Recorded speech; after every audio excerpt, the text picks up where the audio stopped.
Hello বন্ধুরা, অরো simple কিচেনে আপনাদের সবাইকে স্বাগত।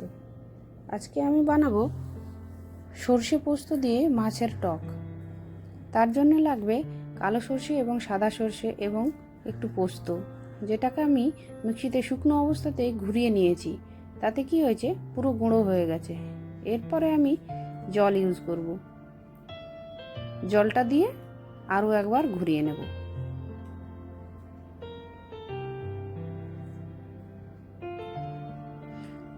ঘুরানোর পরে দেখুন একদম পেস্ট হয়ে গেছে, কিন্তু একদম মলমের মতো পেস্ট হয়ে যায়নি, একটু একটু দানা দানা আছে। এটা খেতে খুব ভালো হয়। পুরো মলমের মতো বাটলে সেটা খুব একটা টেস্ট হয় না। এরপরে আমি মাছগুলো ভেজে নেব। দেখুন, সর্ষেগুলো যদি জল দিয়ে আমি বাটতাম তাহলে ওটা ভালো বাটা হতো না। প্রথমে ওই জন্য শুকনো অবস্থাতেই আমি ওগুলোকে গুঁড়ো করে নিয়েছি, তারপরে আমি জল ইউজ করেছি। মাছগুলো লাল লাল করে ভেজে নিয়েছি। মাছগুলো ভাজা হয়ে গেছে। এরপরে ওই মাছ ভাজার তেলেই কালো সর্ষে ফোড়ন দিয়ে কিছু পেঁয়াজ কুচি দিয়ে দিলাম। পেঁয়াজ কুচিটা ভাজা ভাজা হওয়ার পরে কাঁচা লঙ্কা দিয়ে দিলাম। কাঁচা লঙ্কাটা দেওয়ার পরে আবারও নাড়াচাড়া করে বাড়িতে কিছুটা ভেন্ডি ছিল, খুবই অল্প পরিমাণে, 4-5টা হবে লম্বা লম্বা, সেগুলোকে কেটে দিয়ে দিয়েছি। কারণ ওই 4-5টা ভেন্ডি দিয়ে আর কি বানাবো, ওই জন্যে মাছটার মধ্যে আমি ইউজ করে ফেলেছি। ভেন্ডিটা যাতে তাড়াতাড়ি হয়ে যায় ওই জন্যে এতে একটু নুন দিয়ে আমি ঢাকা দিয়ে দিয়েছি।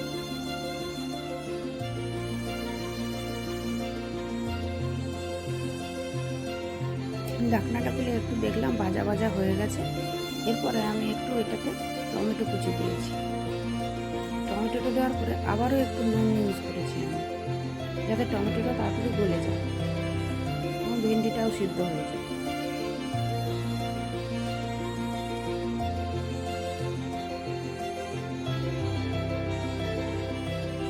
এরপর আমি আরেকটু ঢাকা দিয়ে দেব, যাতে টমেটোটা নরম হয়ে যায় এবং ভেন্ডিটাও ভাজা হয়ে যায়। তারপরে আমি সর্ষে পোস্ত বাটাটা আমি দিয়ে দিয়েছি, সেটা আমি স্কিপ করে গেছি।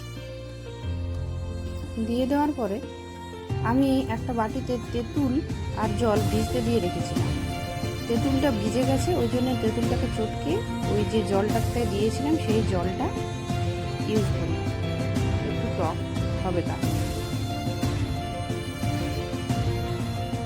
এটা খেতে খুব ভালো লাগে, খুব একটা টক থাকে না, কিন্তু ওই একটু সামান্য টক, একটু পোস্তর স্বাদ, একটু সর্ষের স্বাদ সব মিলিয়ে খুব ভালো খেতে হয়।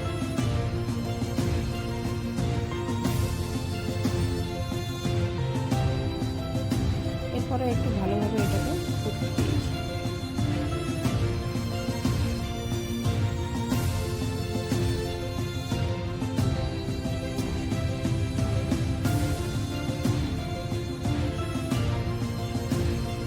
এরপরে এর মধ্যে মাছের টুকরোগুলো দিয়ে দিলাম।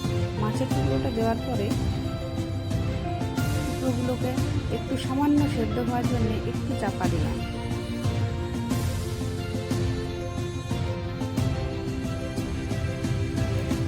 চাপা দেওয়ার মিনিট 2 পরে আবারও ফিরে এলাম। খুব একটা সেদ্ধ করিনি মাছটাকে, সামান্যই সেদ্ধ করেছি। এরপরে মাছটা প্রায় হয়ে গেছে, শুধু ওপর থেকে একটু কাঁচা সর্ষের তেল দিয়ে দিলাম, তাতে টেস্টটা আরও দ্বিগুণ হয়ে যায়। শেষে আর একটু নুন চেখে দেখে নিলাম, ঠিকই আছে। ব্যাস, হয়ে গেল মাছের টক। এটা যে কোনো মাছ দিয়েই করা যায়।